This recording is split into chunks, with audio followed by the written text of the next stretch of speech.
Hi, I'm Mike Knutson, And I'm Elizabeth Knutson. and we're here today to show you our beautiful pollinator garden.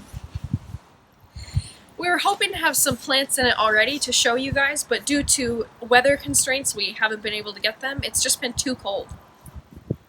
We decided to put a pollinator garden on this side of our house because, well, it was a garden already, but we were downsizing our vegetable garden, but we had all this great soil that was already pretty well worked and tilled up and ready for stuff, so we decided pollinator garden was the way to go. The reason we chose a pollinator garden rather than just a flower garden or even just turning it back into lawn is because pollinators like honeybees, bumblebees, and butterflies are a crucial part of the environment. Bees are actually on the decline, and gardens like the one we're hoping to put here are helping them come back and make sure that we still have honey and we still have beautiful flowers to enjoy every day. For the rest of this video, we're going to show you the plants that we hope to put in and talk a little bit about why they make good plants for pollinators. And don't worry, once we get all the plants put in, we're going to send updates out and hopefully be able to put them on the church Facebook page so that everyone can look at what we're going to have. Here's our virtual tour. So, as some of you may know, I'm actually a horticulture major. This was my first year of college at NDSU.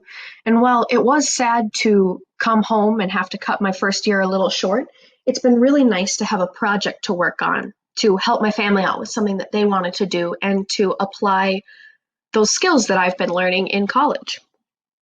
This is actually a modification of the original PowerPoint I showed to my family after researching these plants. There's a lot of extra information in here, but I decided to go ahead and leave it in. So if you're interested in planting your own pollinator-friendly plants, there will be information on them in here, and you can see if they'll suit your needs.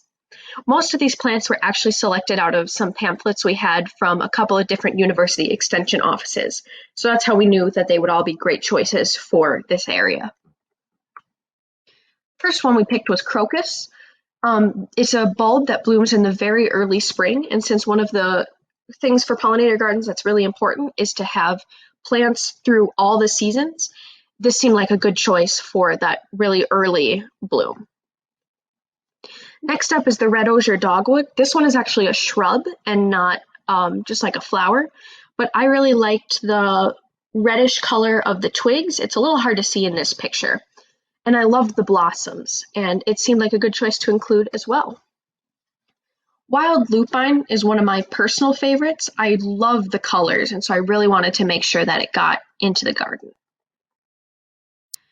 Butterfly weed is really important for monarchs especially. They eat it and they lay their eggs on it, and since I wanted to see more butterflies in the garden, I wanted to make sure we included this one as well. Borage is actually an herb as well as a beautiful flowering plant, so it's nice to get some multi-purpose plants in there.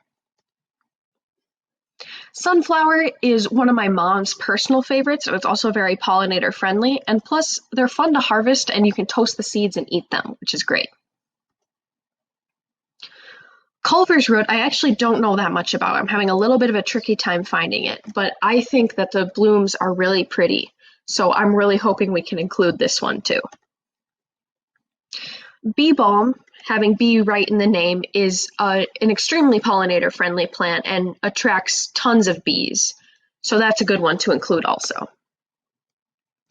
Black-eyed Susan is a really common plant around here in landscapes as well as in gardens. And so I knew it would grow well in this soil, and I knew that it is really pretty. Purple coneflower, too, is a big bee attractor. You can see it right in this picture. And I like the colors, so I thought I'd like to include this one as well. Stiff goldenrod is actually easier to plant than most kinds of goldenrod, and it's a big butterfly attractor. And this goldenrod doesn't spread as quickly, so it's easier to keep under control. So this was a good choice for our garden. Dill was actually one I wanted to include that we didn't find on the pamphlet, because I remember when I was younger, we had some dill planted out by our garage, and every year we had tons of caterpillars on it. And I just loved to watch them crawl around, and so I really wanted to include this one to get those caterpillars back.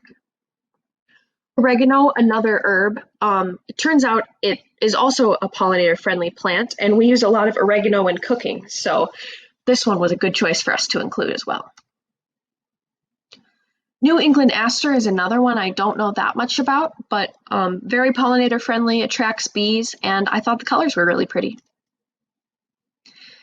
Golden Alexander, this one is a taller plant too, which is nice to get that balance. And good for bees, and I liked the blooms.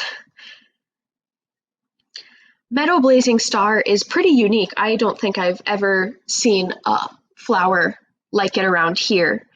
And this one attracts a lot of butterflies, so I wanted to make sure we included this one. And finally, sedum, which is actually one of my personal favorite plants. It's actually a succulent, but it grows really well in landscapes around here, and I just think they're really fun. So what flowers do pollinators actually need? Well, single flowers like these ones that only have a single layer of petals and have that center exposed are great for bees and butterflies because they can get right in there and get all that nectar that they need, and then they pick up this pollen and bring it to other plants. Double flowers, ones with stacked layers of petals like this, are really difficult for the pollinators to get down in there and get the nectar or pollen, which is why you'll see that most of the flowers we've picked are single flowers like this one. And why did we pick mostly native plants rather than cultivated varieties that you would find in a greenhouse?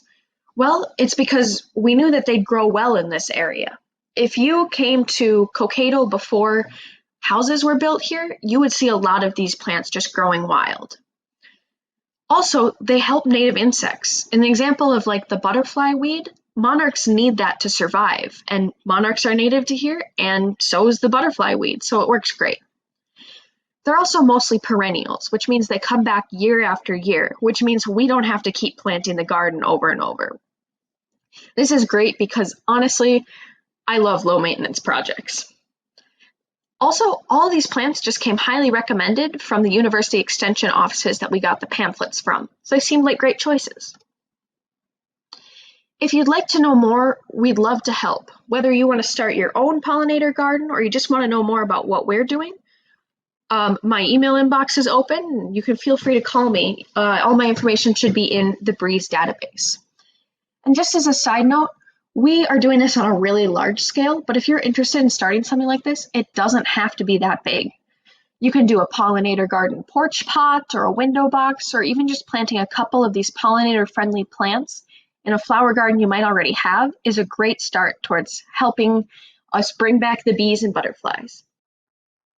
One of our responsibilities as Christians is to be stewards of the world God provided us. Our pollinator garden will allow us to provide more habitat for bees and butterflies and do just that. Not only are these insects interesting and beautiful, but we also know that they are an important part of God's overall plan for the natural cycles and systems that He embedded in creation. Contemplating the beauty of the earth has an amazing way of connecting us to the divine. Knowing this, we also plan to install a bench in our garden. I guess you could say it will give us a place to go and be still.